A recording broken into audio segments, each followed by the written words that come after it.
Hello everyone, welcome to the world of story. आगम फिर से मैं आप लोगों के सामने एक और नया रियल सुपर नेचुरल एक्सपीरियंस लेकर हमारे आज की जो कहानी है वो रिलेटेड एक ऐसे कुएं से जिसपे उस गांव के लोगों को एक नहीं दो नहीं जबकि बहुत सारे बच्चे दिखाई दिया करते थे। और जब ये लोग पहुंचे इस कुएं की सच्चाई तक तो एक इंसान को अपनी जान भी गंवानी पड़ी। तो इंसिडेंट हमारे साथ शेयर किया है दीपांकर शर्मा ने, जो कि इनके गांव का है। इनका एक छोटा सा गांव था, इसमें करीबन 40-50 घर थे और अभी कुछ दिनों से इनके गांव के अंदर चोरियां एकदम से बढ़ गई थी। गांव वालों ने सब डिसाइड किया, लोग पंचायत बैठी, पंचायत में डिसाइड किया गया कि यार चोरियां बहुत बढ़ गई, इसलिए हम लोगों को मिलकर गांव के लिए, गांव की सेफ्टी के लिए पहरा देना शुरू करना होगा। क्योंकि गांव इतना डेवलप नहीं था कि वहां पर सिक्योरिटी गार्ड्स को बुलाया जा सके, ना ही कोई इतना पैसा देने के लिए विलिंग था। तो ये डिसाइड हुआ कि हर दिन 3 घर में से 3 आदमी आएंगे और पूरे गांव का रात को राउंड लगाएंगे और ये देखेंगे कि अब आगे कोई चोरी ना हो। तो इस तरह से हर दिन 3-3 लोगों का ग्रुप जो था वो रात के टाइम पर गांव में घुमा करता था। रात को 11 बजे के आसपास ही निकला करते थे और सुबह 4-5 बजे तक ये लोग राउंड लाकर वापस आकर अपने घर पे सो जाते थे। अब जब से ये चोरी वाला सिस्टम चालू हुआ था, सिस्टम चालू हुआ था, तब से गांव के अंदर चोरियां थोड़ी रुक ही गई थी। ऑलमोस्ट आप ही मान चलो, उनको कोई चोर दिखाई नहीं देता। लेकिन गांव वालों को ये पता था कि वो पहरा दे रहे हैं, ये बात किसी को पता लग गई, इसलिए गांव में अब चोरियां नहीं हो रही है। तो इस तरह से हर दिन लोग पहरा देते। तो इनमें होता रहता कि एक आदमी एक डायरेक्शन में गया, एक आदमी एक डायरेक्शन में गया, एक आदमी एक डायरेक्शन में, और तीनों घूम फिर कर एक ही जगह पर मिलते थे 3:30-4 बजे के आसपास और फिर अपने अपने घर की तरफ चले जाते थे। तो एक दिन नंबर आया, दीपांकर के पापा, उनके एक अंकल थे और उनके सामने एक अंकल रहा करते थे जिनका नाम था कालू अंकल। इन तीनों का किस्मत से या फिर कहें बदकिस्मती से उस दिन अमावस की रात थी। अब इस रात ये लोग तीनों अपना अपना एक राउंड काट कर एक साथ एक जगह पर मिले और फिर उसके बाद साथ साथ पहरा देने लगे। तो ये लोग साथ साथ चल ही रहे थे, तभी जो कालू अंकल थे उनको सामने वाले कुएं पर एक छोटा बच्चा दिखाई दिया। उसको देखकर उनसे घबरा गए और दीपांकर के पापा से बोले, देख धन, वहां कुएं के ऊपर कोई बच्चा खड़ा है। इनके पिताजी ने उस कुएं की तरफ देखा तो उन्होंने बोला, नहीं यार, वहां तो कोई भी नहीं खड़ा है। तो बोलता, क्या बात कर रहा है, वो देखना, वो सामने बच्चा खड़ा हुआ है। तो बोलता, तो पागल हो गया है, वहां पे तो कोई भी नहीं खड़ा है। तो उधर साथ में जो तीसरे अंकल थे उनका नाम था डावर अंकल। तो डावर अंकल से उन्होंने पूछा, इनके पिताजी ने, धन जी ने, कि डावर तुझे कुछ दिखाई दे रहा है? तो उसने बोला, नहीं भाई साहब, मुझे तो कुछ नहीं दिखाई दे रहा। तो उन्होंने कालू से बोला, कालू तुझे दिखाई दे रहा है? बोले, हाँ मुझे तो अब भी दिख रहा है। बोले, काम कर, भाग और उसको पकड़। और कालू का बहुत तेज भागे और भागकर जैसे बच्चे को पकड़ने वाले थे वहां पहुंचे, उनका कोई सामने से बच्चा गायब हो गया। वो चारों तरफ से देख रहा है। इतने में उनके पीछे भागते भागते धन और डावर अंकल दोनों पहुंच गए और उनसे बोला, क्या हुआ कालू, पकड़ में आया बच्चा? तो बोलता, नहीं भाई साहब, मेरी आंखों के सामने सामने वो बच्चा कहीं गायब हो गया। तो बोलता है, तूने हमको डराने के लिए सब किया ना? बोलता है, नहीं भाई साहब, मैं आपको क्यों डराऊंगा, मेरा दिमाग थोड़ा ना खराब है। उस कुएं पे मुझे साफ साफ एक बच्चा दिखाई दे रहा था। तो बोलता, अगर बच्चा था तो वो कहाँ गया? अब कौन साबित करे, कौन इस चीज का प्रूफ दे कि कालू अंकल को क्या दिखाई दिया और इन दोनों को वो क्यों दिखाई नहीं दिया? वो कालू अंकल ने बहुत चारों तरफ कुएं के आसपास हर जगह पर देखा। इवन उस कुएं के पास में एक घर था, उस घर के अंदर गए रात को, आप समझते हैं 1:30-2 बजे के आसपास, उन्होंने जगाया उन लोगों को और उनसे बोला कि तुम्हारे घर में कोई बच्चा है क्या, तो बाहर घूम रहा है? बोलता, हमारे घर में तो कोई बच्चा नहीं है। तो बोलते, फिर कुएं पे कौन सा बच्चा खड़ा था? तो बोलते, कौन सा बच्चा, हमको नहीं पता। इस तरह से बातचीत हुई। उनको अपने आंखों पे भरोसा नहीं होता कि उन्हें एक बच्चा दिखाई दिया है, पर वो गया कहाँ। इस तरह से टाइम निकल गया, करीबन रात के 2:30-3 बज चुके थे। तो उसके बाद इन्होंने बोला कि सुन कालू, एक काम करते हैं, टाइम भी हो गया चलने का, अभी तीनों लोग अलग अलग होते हैं, एक चक्कर और लगाते हैं, क्योंकि तीनों घर बिल्कुल आस पास में ही थे, और फिर एक साथ मिलकर घर चलेंगे और अपने अपने घर घुस जाएंगे। तो ये डिसाइड हुआ, तीनों फिर से 3 अलग अलग डायरेक्शंस के अंदर गांव का पहरा देने के लिए निकल गए। अब कालू अंकल और इनके पिताजी ये तो निकल पड़े और वो जो डावर अंकल थे वो वहीं उस कुएं के पास खड़े रहे। उन्होंने अपनी जेब से जर्दा निकाला, जिसको आप खैनी भी बोलते हो, वो उसको पीसने लगे, उसको पीटा बढ़िया से, मुंह में रखा और बोले, यार ये कालू को दिखाई क्या दिया? मैं तो इतनी देर से यहाँ पे खड़ा हुआ हूँ, मुझे तो कोई दिखाई नहीं दे रहा है। पता नहीं कि पागल बना रहा है कि डरा रहा है क्या सबको। तो मैं, ठीक है चले, काम करता हूँ, मैं इसी रास्ते से घूम के आता हूँ, पहरा दूंगा, मैं दूसरे रास्ते से घर नहीं जाऊँगा, वापस इसी कुएं वाले रास्ते से मैं जाऊँगा और ये देखूंगा कि वाकई में यहाँ कोई बच्चा है या फिर कालू वाकई में हमको पागल बना रहा था। तो उन्होंने डिसाइड किया, वो निकल गए इस रास्ते से और लौटते टाइम वो वापस कुएं वाले रास्ते से ही गुजर रहे थे। अब डावर अंकल जैसे उस रास्ते पर वापस आए और कुएं से करीबन वो 40-50 मीटर की दूरी पर थे, तभी अचानक से उन्हें ऐसा फील हुआ कि उनके पीछे से कोई निकला। फटाफट से घुमा, देखा पीछे कोई नहीं था, और जैसे उन्होंने आगे देखा उनकी आंखें फटी की फटी रह गई। उनके सामने एक बच्चा खड़ा हुआ था जिसने स्कूल बैग टांका हुआ था, जो सरकारी स्कूल बैग होता है। उसके साइड में एक वाटर बॉटल लगी हुई थी और वो बच्चा नीचे गर्दन खड़ के रो रहा था। अब जैसे ही डावर अंकल ने उसको देखा, उनके तो पैरों तले जमीन खिसक गई, उनकी सांसें अटक गई। वो लड़के ने जैसे मुंह पर किया, उसका शरीर सिर्फ 2 साल के बच्चे का था, लेकिन उसका चेहरा एक आदमी का था। उसके पूरे चेहरे पर कांच ही कांच चुभे हुए थे, उनसे खून निकल रहा था। उसकी आंखों के ऊपर आईब्रोज नहीं थी। और जैसे ही डावर अंकल ने उसको देखा, वहीं के वहीं बेहोश हो गए। उधर कालू अंकल और इनके पिताजी अपना राउंड लगाकर इनका इंतजार कर रहे थे। सुबह के करीबन 4:30-5 बज गए थे, सूरज उगने वाला था। वो अभी तक इनको नहीं मिले, तो उनको लगा यार एक बार चेक तो कर लेते हैं वो कहाँ चला गया। घूम फिर के जब वो पहुंचे तो रास्ते में उन्हें डावर अंकल उस कुएं के पास पड़े हुए दिखाई दिए। वो भागकर उसके पास पहुंचे, उन्होंने उनको जगा के होश में लाए। 10 मिनट तक डावर अंकल के मुंह से कोई आवाज नहीं निकली। जब वो नॉर्मल हुए तब उन्होंने उनको बताया कि यार मैं जब रात को आ रहा था ना, तो इस कुएं के पास मुझे एक बच्चा दिखाई दिया, और उन्होंने सारा डिस्क्रिप्शन दिया कि कैसा कैसा वो दिखने में था। और इसके बाद उन्होंने बोला कि कालू बिल्कुल सही बोल रहा था। अब जब 2 इस एज के आदमी इस चीज को क्लेम कर रहे हो कि उन्होंने कुएं के पास एक बच्चे को देखा, एक ने दूर से और एक ने बिल्कुल करीब से, तो विश्वास करना बनता है। अब ये बात पूरे गांव में फैल गई, और अब जो लोगों का नंबर था ड्यूटी करने का, इसको ये लोग वीआईपी ड्यूटी बोला करते थे, तो इस वीआईपी ड्यूटी का जिसका नंबर आता, अब वो घबराता।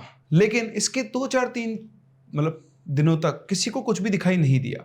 तो लोगों को लगा कि शायद ये लोग ने रात को पीवी के चक्कर लगा रहे हों और ये अपने आप से कुछ कहानियां बना रहे हैं। ठीक है, चीज़ें ऐसी चलती रही। फिर एक दिन इनके जो पिताजी थे, जिनका नाम धन था, तो बेसिकली इनको इलेक्ट्रिसिटी का काम आता था, और गांव में किसी के भी घर में अगर थोड़ी बहुत बिजली की प्रॉब्लम होती थी तो ये इन्हीं को बुलाया करते थे, और ये भी हंसी खुशी फ्री में उनके घर का काम करके आते थे। तो ऐसे कि एक दिन की बात है, करीबन रात के 11 बजे के आसपास किसी के घर पे लाइट चली गई, तो इनके पापा को वहाँ बुलाया गया। ये वहाँ गए, उनकी लाइट वाइट ठीक करके ये उसी कुएं वाले रास्ते से वापस आ रहे थे। चलते चलते उनकी नजर अचानक से कुएं पर पड़ी, तो कुएं की मुंडेर के ऊपर एक बच्चा खड़ा हुआ था। उसको देख के वहीं रुक गए और उसको वो ऑब्जर्व करने लगे। उनकी आंखों के सामने सामने वो बच्चा उस कुएं के अंदर कूद गया। उसको कुएं के अंदर कूदता देखते ही उन्होंने ये नहीं सोचा कि वो कुछ और चीज है, उन्हें लगा एक बच्चा कुएं में कूद गया। वो भागते हुए कुएं के पास गए और कुएं के मुंडों से अंदर जाके देखा, तो कुएं के अंदर किसी तरह की पानी के अंदर कोई हलचल नहीं थी। इवन उनको कुएं में किसी कूदने की आवाज भी नहीं आई। बट फिर भी उनको लगा कि शायद उन्होंने मिस कर दिया हो। उन्होंने चारों तरफ देखा, कुएं में कुछ भी नहीं था। वो भागकर पड़ोस वाले घर में गए जहां पर लाइट जल रही थी, यानी लोग वहां पर अभी भी जागे हुए थे, और वो घर उनके घर से मात्र 50-60 मीटर के डिस्टेंस पर होगा। वो भागकर वहां गए, उनसे पूछा कि तुमको किसी कुएं में कूदने की आवाज आई क्या? तो उन्होंने बोला नहीं, हमें तो किसी कूदने की आवाज नहीं है। तो बोलते हैं कि मेरी आंखों के सामने सामने भी एक बच्चा इस कुएं के अंदर कूद गया है। अब धन को कुछ भी समझ में नहीं आया। उन्हें लगा कि यार ये क्या हुआ है, क्यों 2 बार ऐसा हो गया है? पहले इनके दोस्तों को दिखाई दी चीजें, मुझे नहीं दिखाई दी, इस बार मुझे दिखाई दी। पर ये बात उन्होंने किसी को बोली नहीं। घर पे आए चुपचाप, मतलब बाद में इनको बताई गई दीपांकर को, लेकिन उस टाइम उन्होंने किसी को नहीं मिला कि सब इनका भी मजाक उड़ाएंगे। अब फिर से इसके कुछ दिनों बाद, 4-5-6 दिन बाद, इनके ही घर के पड़ोस 2-3 घर छोड़ के, अब गांव में सब एक दूसरे को जानते हैं, तो एक भैया थे राजू भैया। तो राजू भैया किसी काम से खेत वेत में गए होंगे, गांव के लोग रात को जाते हैं अपने काम से, तो गए हुए थे, और करीबन रात के शायद 9-10 बजे के आसपास का टाइम हो रहा होगा। तो वो भी उसी घर का, जो कुएं के पास वाला घर था, उसके पीछे वाले रास्ते से आ रहे थे, और करीबन वो कुएं से वही 70-80 मीटर दूर थे। तभी उन्हें कुएं के चारों तरफ 7-8 बच्चे ऐसे खेलते हुए दिखाई दिए। गांव में सबको ये पता था कि खबर फैली हुई है। उनको जैसे वो बच्चे दिखाई दिए, वो चुपचाप से एक साइड में पेड़ था, उसके पीछे जाकर छुप गए, और उस पेड़ के पीछे छुपकर वो उस कुएं की तरफ देखने लगे। तो उनका जो फील्ड ऑफ व्यू था, उसमें सामने कुआं था, और कुएं से थोड़ा दूर वो दूसरा घर था। उस घर में लाइट जली हुई थी। उन्होंने बच्चों को ऑब्जर्व करना शुरू किया, तो 7-8 बच्चे जो थे, उन सभी ने स्कूल बैग्स टांगे हुए थे। सबके स्कूल बैग्स के अंदर साथ में बॉटल्स वगैरह थी। सबने एक स्कूल ड्रेस भी पहनी थी। सबकी स्कूल ड्रेस सेम थी, लेकिन बैग्स के कलर अलग अलग थे, जो कि ऑब्वियसली होते ही हैं। वो बच्चे उस कुएं के चारों तरफ कुछ खेल रहे थे, उसे राउंड राउंड घूम रहे थे और आपस में कुछ खेल रहे थे। जैसे वो खेल रहे थे, खेलते खेलते पड़ोस में जो घर था, अचानक से उस घर का गेट खुला। तो राजू भाई ने उस घर की तरफ देखा, और जब दोबारा यहाँ पे देखा, तो वहां से सारे बच्चे गायब थे। 1 सेकंड के लिए उसने सिर्फ उस घर के गेट की तरफ देखा और दोबारा ऊपर नजर डाली तो सारे बच्चे यूं के यूं गायब हो गए। उसको समझ भी नहीं आया क्या हुआ। तो जैसे ही वो घर से आदमी बाहर निकल गया, वो भागते उसके पास पहुंचे और वो कुछ बोलता उससे पहले ही उन्होंने राजू को देखकर बोला कि यहाँ पे भी बच्चों के हंसने की आवाज आ रही थी। उसने बोला आपको भी सुनाई दी? तो बोलता आपको भी सुनाई दी? मतलब तुझे भी सुनाई दी?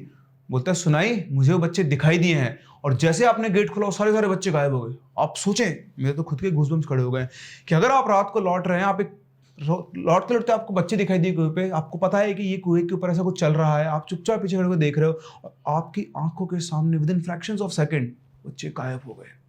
पूरे गांव में अब खबर फैल गई कि सिर्फ 3 लोगों को नहीं, अभी बहुत सारे लोगों को दिख रहे हैं। और लिटरली वो जो घर वाला, जो पड़ोस वाला घर था, वो बोल रहा है कि यार मैं तो सोचता था कि ये बच्चे हैं, यहाँ तो हर रोज रात को बच्चों के हंसने की आवाज आती है। तू बोल रहा है कि तूने बच्चे देखे कुएं के पास और एकदम से गायब हो गए। अब जो लोग रहते तो दूर रहते हैं, सोचो जो पास रहता है उसकी क्या हालत होती है। तो खैर गांव के लोग थोड़े निडर होते हैं, तो उनको लगा कि यार कुछ ना कुछ चल रहा है, पर हमको ध्यान रखना है, रात के टाइम कुएं की तरफ नहीं आना है। इधर जैसे जैसे चीजें गांव के लोगों को पता लगी थी, शायद ये इनसे एनर्जी ड्रॉ कर रहे थे और अब इन चीजों की फ्रीक्वेंसी धीरे धीरे और बढ़ने लगी। क्योंकि पहले तो लोगों को सिर्फ एक बच्चा दिखाई दिया था, अब उनको एक साथ 7-8 बच्चे दिखाई दिए थे। और अब इनकी फ्रीक्वेंसी बढ़ती कि हर बार कोई भी अगर सुनसान है तो ही, हरा भरा सब लोग आ रहे तब कुछ नहीं, लेकिन अगर सुनसान है और कोई नहीं है तो कई बार वहां से बच्चे बाहर निकलते। कई बार वो कई लोगों को जो अकेले आ रहे हैं या जो घर वाला था वो चुपचाप छुप के देखता, तो उसको दिखता कि वाकई में वो बच्चे हैं और बच्चे एक साथ कुएं के अंदर छलांग लगा देते हैं। तो ये चीजें बढ़ रही थी और अब एक बहुत बड़ा इंसिडेंट हुआ दीपांकर के साथ। अभी तक तो जो भी कुछ था उस कुएं के पास ही कन्फाइंड था। एक बार रात की बात है, आप सभी जानते हैं गांव में जो घर होते हैं उनमें जो टॉयलेट्स वगैरह होते हैं घर के एक कोने में होते हैं जहां आपको बाहर निकल के रूम से वॉक करके जाना पड़ता है। तो रात को शायद 12-1 बजे होंगे, दीपांकर को एकदम से टॉयलेट लगा। वो बिना कुछ सोचे, दिमाग में कुछ था ही नहीं, वो अपने रूम से बाहर निकला, टॉयलेट में जाने लगा। और जैसे वो टॉयलेट की तरफ जाने लगा, उनके घर की दीवार के ऊपर वो बच्चा बैठा हुआ था। वही बच्चा जिसका शरीर 2 साल का था, लेकिन उसका चेहरा पूरा कांच से घुसा हुआ, ब्लड निकलते हुए, उसकी आईब्रोज नहीं थी, जिसका चेहरा एक बड़े आदमी की तरह था। और वो दीपांकर को फिर उसको देखते ही उसका टॉयलेट तो वही निकल, चीख बहुत तेज लगी। जैसे वो चीखा, उसके मम्मी पापा सब उठ के वहां पर बोले क्या हुआ। तो उसने बताया कि किस तरह से उसको आदमी, मतलब वो बच्चा, क्या बोले उसको, वो दिखाई दिया और उसको चिल्लाते वहां से गायब हो गया। वो जो कोई भी था वो अब अपने एरिया को छोड़कर गांव के घरों के आसपास आने लगा था। दीपांकर के पापा यानी धनजी को लगा कि चीजें बहुत बढ़ गई है, ये इशारा कर रही है कि धीरे धीरे ये चीजें फैल रही हैं और अगर इनके ऊपर काम नहीं किया गया तो बहुत जल्दी गांव में कोई बड़ी और अशुभ घटना हो सकती है। अगले दिन वो पंचों के पास पहुंचे, पंचायत बुलाई गई और पंचायत बुलाकर ये फैसला लिया गया कि एक पंडित जी हैं बहुत पहुंचे हुए, उनको बुलाते हैं, वो इस चीज का इलाज करेंगे। तो ये जो पंडित जी आए, ये पंडित जी बहुत पहुंचे हुए थे, हस्तरेखा ज्ञान इनको था, एस्ट्रोलॉजी इनको पूरी आती थी और इसी के साथ साथ ये पैरानॉर्मल चीजों के भी एक्सपर्ट थे। पंडित जी आए रात को 11 बजे। उन्होंने बोला था कि रात के टाइम में आऊंगा क्योंकि रात के टाइम पर ये चीजें ज्यादा दिखाई देती है और ज्यादा घटित होती हैं। तो 11 बजे के आसपास वो पहुंचे। आप समझ सकते हैं पूरा गांव इकट्ठा हो गया पंडित जी जब वहां पहुंचे। पंडित जी ने उस कुएं के चारों तरफ एक सफेद कलर के पाउडर से, पता नहीं क्या था, राख थी या क्या थी, उससे एक गोला बनाया और फिर वहां खड़े होकर बोले कि मैं चाहता हूं कि आप सभी लोग यहां पर रहें और ये देखें कि यहां पर क्या है, क्योंकि मैं अब इसको, इस जो भी चीज है इसको बुलाकर इससे बात करना चाहता हूं। ये जो भी चीज आएगी ये किसी भी रूप में आ सकती है, या ऐसा भी हो सकता है ये आप में से किसी के शरीर में आ जाए। तो आप में से जो भी लोग इन चीजों से डरते नहीं है वो 2 कदम आगे आ जाएं और बाकी सब लोग यहां से जा सकते हैं। इतना कहते ही बहुत सारे लोग 2 कदम पीछे हट गए और जो बाकी लोग सोच रहे थे वो अपने आप 2 कदम आगे हो गए। नहीं, ऐसा नहीं हुआ, मैं मजाक कर रहा हूं। तो उन्होंने साथ में ये भी कहा कि जिन जिन लोगों को डर लगता है वो लोग यहां से जा सकते हैं, बच्चे और महिलाएं यहां बिल्कुल ना रहें, सिर्फ वो लोग जो निडर हैं। आप चिंता ना करें, मैं यहीं पर हूं, मैं किसी को कुछ नहीं उड़ दूंगा, लेकिन फिर भी जिन लोगों को डर लगता है वो लोग यहां से जा सकते हैं। तो इस तरह से गांव के कई लोग वहां से चले गए जिनको डर लगता था। कुछ एक करीबन 20-30 लोग वहां पर खड़े हुए थे ये देखने के लिए आखिर सच्चाई क्या है इस कुएं की। अब वो गुरुजी बैठे और अपने मंत्र पढ़ने लगे और करीबन 1 घंटे तक वो अपने मंत्र का जाप करते रहे। यहाँ पर सभी लोग बैठ के इंतजार कर रहे थे और सोच रहे थे कि कुछ नहीं है, सब कहानियां हैं। तभी अचानक से सामने से एक कुत्ता दौड़ता हुआ सीधा वो गुरुजी की तरफ भागता हुआ रहा था और गुरुजी के सामने आके खड़ा होकर वो उनके ऊपर बहुत तेज तेज भौंक लगा। सभी गाँव वाले कहते कुत्ता कहाँ से आ गया, लेकिन गुरुजी को ये बात समझ में आ गई थी कि ये कुत्ता कहाँ से आया। उन्होंने अपनी आंखें बंद की और 3 मिनट तक बहुत तेज आवाज में उन्होंने कुछ मंत्र पढ़े और फिर उस कुत्ते की तरफ देख के बोले, कौन है तू और यहां पे क्या कर रहा है? आप विश्वास नहीं करोगे, ये दीपांकर की खुद की आंखों देखी और कानों सुनी बात है। उसकी आंखों के सामने सामने कुएं के अंदर से एक 40-50 साल के आदमी की आवाज आई और उसने जवाब दिया, मैं यहां पानी पीने आता हूं। तो गुरुजी बोले कि तू इस दुनिया का नहीं है, फिर तू इस दुनिया के लोगों के बीच में क्यों आता है? इतना बोलते ही वो आवाज चेंज हुई, एक छोटे बच्चे की आवाज में बदली और वो रोते हुए बोलने लगा कि आज से करीब 10-12 साल पहले की बात है। हम लोग हमारी स्कूल बस में, जिसको 407 बोलते थे, 407 में बैठकर स्कूल जा रहे थे और तभी इस घर के सामने जो पीपल का पेड़ है, उस पीपल के पेड़ से हमारी बस टकरा गई और उसमें जितने भी बच्चे और ड्राइवर अंकल थे वो वहीं पर खत्म हो गए। और तब से हम लोग इसी कुएं के अंदर रहते हैं और चाहे तुम लोग कुछ भी कर लो, हम इस कुएं को छोड़कर यहाँ से नहीं जाएंगे।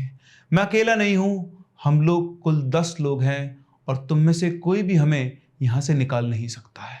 फिर गुरुजी ने उनसे पूछा, वो सब ठीक है, लेकिन तुम कौन हो, चाहते क्या हो और यहाँ क्यों रह रहे हो? इसके बाद किसी तरह की कोई आवाज नहीं, बिल्कुल पिन ड्रॉप साइलेंस, सन्नाटा फैल चुका था। गुरु ने थोड़ी बहुत और कोशिश की, लेकिन अब उनको कोई और जवाब नहीं मिल रहा था। शायद उनको जो कहना था उन्होंने कह दिया था कि तुमको जो उखाड़ना है उखाड़ लो, हम इस जगह को छोड़कर नहीं जाने वाले हैं। पंडित जी उठे, उन्होंने गांव वालों को बताया, आप लोगों ने सुन ही लिया है कि ये सब क्या है। ये जो भी कोई है, ये कोई आत्मा है और ये इस जगह को छोड़ना नहीं चाहती है। वैसे ही किसी को नुकसान नहीं पहुंचा रहे, लेकिन फिर भी बताओ तुम लोग क्या चाहते हो? तो गाँव के लोग डर गए थे, ऑब्वियसली कोई डर गए। उन्होंने बोला कि गुरुजी हमें कुछ नहीं पता, इसका इलाज करो। तो बोला ठीक है, मुझे उस पीपल के पेड़ की तरफ लेकर चलो। तो सभी लोग जानते थे वहां एक पीपल का पेड़ था और उस पीपल के पेड़ के पास गए। आज जाके गांव वालों को समझ आया कि क्यों उस पीपल के पेड़ की तरफ एक साथ कुत्ते झुंड बनाकर देखकर भौंका करते थे। पहले लोगों को सब नॉर्मल लगता था। जैसे गुरुजी ने उस पीपल के पेड़ का मुआयना किया और उन्होंने बोला, काटो इस पेड़ को। रात को आप देख रहे 12-1 बजे के आसपास उन्होंने ऑर्डर दिया कि इस पेड़ को काटा जाए और उनके बोलने पर सब लोग अपने घर से कुल्हाड़ी जो भी सामान था सब लेकर आ गए और सब लोग लग गए उस पेड़ को काटने में। पेड़ इतना बड़ा था कि 6-7 घंटे लगे और पेड़ काटते काटते सुबह गए। सुबह जाकर वो पेड़ कट के नीचे गिरा। फिर उसके बाद उसी दिन पंडित जी ने वहां पर बैठकर पूजा की और गांव वालों से कहा कि तुम लोगों को 10 बच्चों का और एक बड़े आदमी का पिंडदान करना होगा। गांव वाले मान गए, उन्होंने उनका पिंडदान किया। पंडित जी ने पूरी पूजा वहां पर खत्म की और कहा कि चिंता मत करो, अब तुम लोगों के गांव में ऐसी कोई अनहोनी घटना नहीं होगी। 2-3 दिन सब कुछ सही चला, लेकिन उसके बाद वो जो गुरुजी थे वो वापस गांव में आए और गांव में अगर उन्होंने पंचों से बोला कि जितना जल्दी हो सकता है उस कुएं को बंद करवा दो, मतलब उसको उसमें मिट्टी डलवा के उसमें प्लास्टर वगैरह करवा दो और उसकी पूजा करवा दो। मुझे रात को बहुत अजीब सा सपना आया है, जितना जल्दी हो सकता है कुएं को बंद करवा दो। और इसके बाद सब गाँव वालों ने बोला कि गुरुजी बोल गए। वो बोल के गए, उन्होंने सारा सामान लाए, कुएं के अंदर मिट्टी डलवाई और गुरुजी को बुलाने के लिए भेजा। तो पता लगा गुरुजी की तबीयत एकदम से खराब हो गई है। तो फिर गुरुजी ने किसी और पंडित जी का नंबर वगैरह कुछ दिया, उनका पता दिया, वो उनको लेकर आया, उनसे पूजा करवाई और उस कुएं में मिट्टी डाल के उसके ऊपर सीमेंट का चबूतरा बना के प्लास्टर करके उसको पैक कर दिया। पैक करके जब उसके ऊपर पूजा खत्म हुई तो गांव वालों को खबर मिली कि वो जो बड़े गुरुजी थे उनका आकस्मिक देहांत हो गया है। अब ये लोग उन गुरुजी के घर पहुंचे, वहां जाके उन्होंने पता किया तो उन घर वालों ने बताया कि गुरुजी बीमार थे, तबीयत खराब थी, बिस्तर पे लेटे हुए थे। तभी अचानक वो बिस्तर से उठे, चलकर पानी की वो बाल्टी थी उसके पास गए, बाल्टी यूं उठा और पूरा का पूरा पानी यूं मुंह से पी गए और उसके बाद बाल्टी फेंक कर बोले, मैं पिछले 10 साल से प्यासा था और तूने वो कुआं ही बंद करवा दिया। और इतना कह के गुरुजी वहीं के वहीं धड़ाम से गिरे और उनकी ऑन द स्पॉट डेथ हो गई। उनका हार्ट फेल हो गया, जो भी हुआ, लेकिन उसके बाद वो दोबारा नहीं उठे और इस तरह से बिना किसी कारण के उनकी मौत हो गई। ऐसा नहीं था कि बिना किसी कारण के उनकी मौत हुई, शायद जिस एंटिटी से उन्होंने पंगा लिया या जिसको कंट्रोल करने की उन्होंने कोशिश की, वो नहीं जानते थे कि वो उनके कंट्रोल से बाहर की चीज़ है। लेकिन इसके बाद उस जगह पर कोई भी पैरानॉर्मल एक्टिविटी नहीं हुई। लेकिन ये बात आज भी एक राज है कि गुरुजी को क्या सपना आया, क्यों वो भागकर गांव में गए और कुएं को ढकने को बोला, और क्यों मरने से जस्ट पहले उन्होंने वो एक बाल्टी पानी पी। क्या आप इस कहानी की कड़ियों को जोड़ सकते हैं? क्या आप ये गेस कर सकते हैं कि गुरुजी को क्या सपना आया होगा और क्यों उन्होंने वो बाल्टी भर के पानी पिया? हम लोग मिलते हैं अपनी अगली कहानी में, तब तक के लिए keep loving and keep listening.